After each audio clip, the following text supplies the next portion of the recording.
Hey everybody, thanks for joining me today on the very first episode of Golden Owl Creative. I'm so excited to have you guys tune in.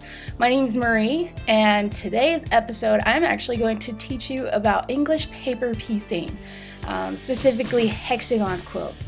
I started working on my hexagon quilt this past November when I was in Washington. I visited my husband's cousins, an aunt and uncle. My husband's family is actually really awesome when it comes to being crafty. They do a lot of SEA stuff, so you get a lot of historical garb and dresses and things like that, which is freaking awesome because when I was a kid, I used to sit there and draw dresses all the time, and I tried to make my friends think it was a cool thing to do, which it is. It is cool, yeah, and they didn't all do the same thing I did. But anyway, the girls in my husband's family seem to have this amazing artistic skill. They are the #1 person to go to, especially for quilting and fabric. My paper piece quilt is actually hexagons. This is one of the blocks. It looks a lot like a flower right here. My quilt is actually supposed to fit our queen size bed, which I never thought it was going to be this hard to do it. Paper piecing, English paper piecing, is all done by hand. So if you want to know how to get into the old school way of quilting, like me, then this is definitely going to help you out. A pen or a pencil, and you're going to need a set of index cards. We're going to take out your first card. Now, your card isn't all that thick, if you can see that. It's not super thick, but you need something that's a thicker consistency. And you're going to need a template. I've already made some previously. Basically with paper piecing, what you're doing is you're going to make a template out of paper the shape that you want. You're going to take the template that you've already made. This little hexagon right here is a 2.5 inch hexagon. It's easier if you use the template plastic that they have. You can get it at Joann's. If you keep using a paper template, eventually what's going to happen is your size is going to wear down. Like the edges will eventually get like too smushed in. You're going to end up with pieces that don't fit. So take your cardstock or your index cards, and you're going to trace this out. On this card, for example, I can fit, see here's another one, I can fit 2 on here. Trace this out. After you do that, you're going to need a pair of paper-only scissors. These 2 scissors, you know, they're almost exactly identical. This is my paper set, and this is my fabric set. The only difference is, like, say I went and I cut out my templates using my fabric scissors. My fabric scissors are eventually going to get dull. When I want to cut fabric, it'll start tearing all of the fabric that I chose, and that's a pain in the butt, so let's not do that. So get yourself 2 pairs of scissors, one for paper and one for fabric. So you're going to take your paper scissors and you are going to cut out that template that you just made. Once you do that, you get one of these. La la la. One great thing about English paper piecing is that you can take this out after you've sewn it to your block, and then use it over again if you haven't destroyed it. So try not to destroy them. You need something thick and sturdy. I picked out 2 sets of fabric. My original goal when I started my quilt was that it was going to be totally Thanksgiving themed. And, you know, all the fall colors. You've got, you know, your leaves change colors during the year. And so I've got these. Elements bundle, I found this at Joann's Fabric. So they really weren't all that expensive. I'm not exactly sure how much I paid for this. I think it was like $5 a bundle or something like that. Take this and this is the right side of the fabric. This is the wrong side. One's lighter than the other.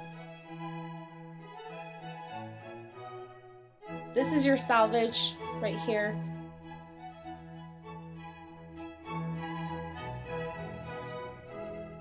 So what you're going to do is you're going to take your template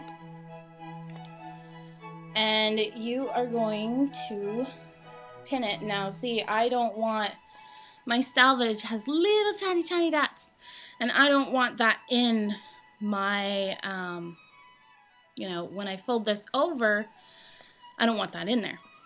So what you're going to do is you're going to take a pin, okay, normal size pin, and you want to have at least a finger width. And you're going to pin that in. Okay. There we go. And you want template. And you could probably go all the way with 5.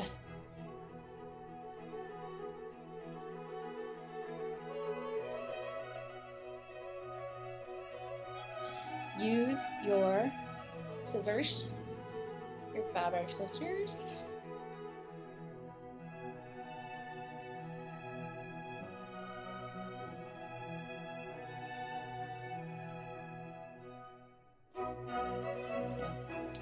You've got that.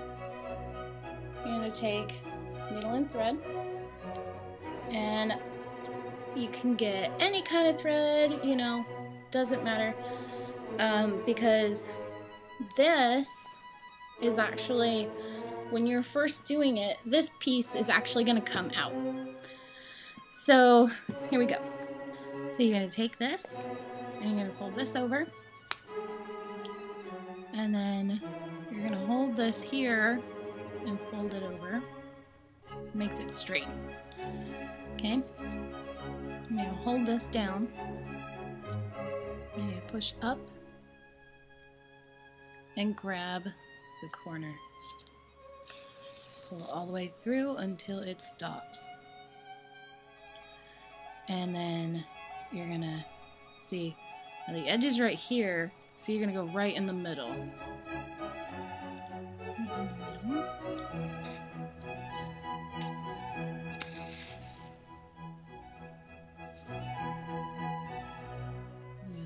repeat this all the way around.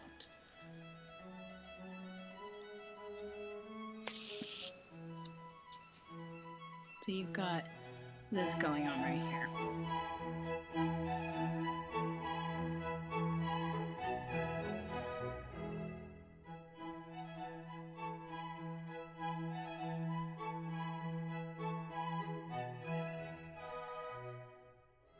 Almost done with this. And again, I like to tuck it under. So make sure you're getting all of it. So there you go.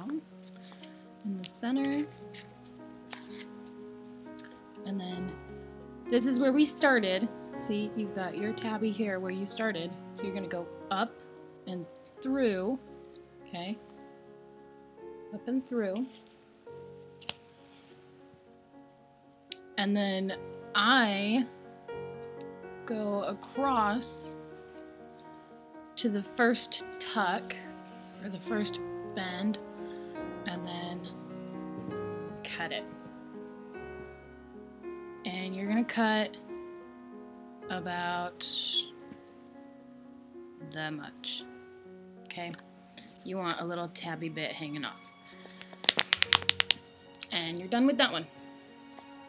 Then you are going to go in here, pull out the needle, and that one's done. So here's two pieces of my quilt. So when I'm going to make the block, you do, this is right side spacing, the pattern. Okay, right side's facing. And I'm gonna connect this right here. So it's right side's facing. And then you are going to start whip stitching. So you're going to start in the corner. You're going to go through. You're going to pull it. And stop right there.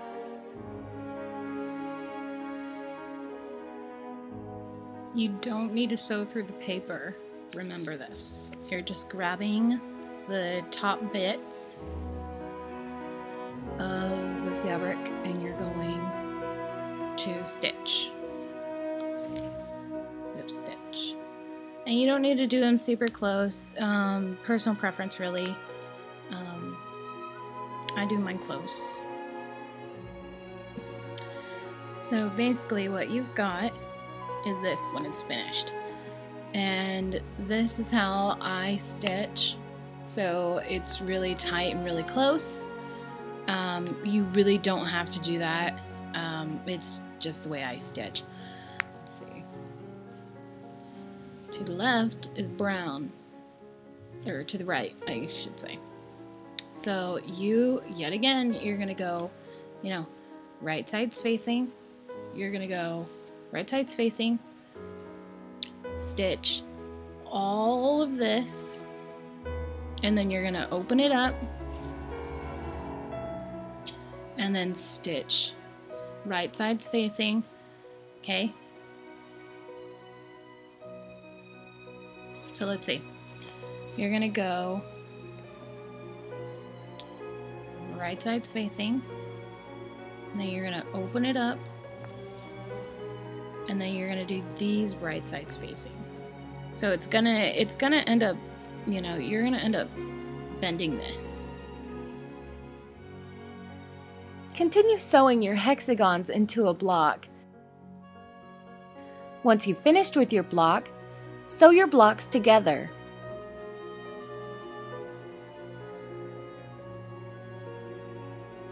Once you've reached your quilt top's desired size, remove each paper piece by removing the first initial stitch that you put in to hold the fabric to the paper.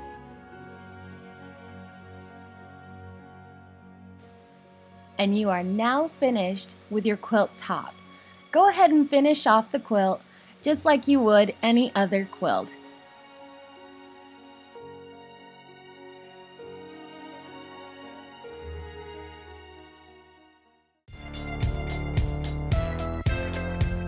I'm here to show you whatever you want to see. Well, it's never porn. I'm not going to show you porn. That's wrong. And I'm married. Yeah. I look like a little kid, but with lots of makeup on. My name's Marie, and I am, I guess, your host. Basically, I don't know what I'm talking about. And this is why I'm married. I have no idea why the light is going here.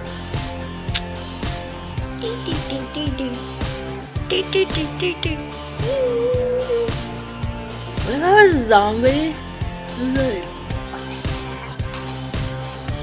I like stuff.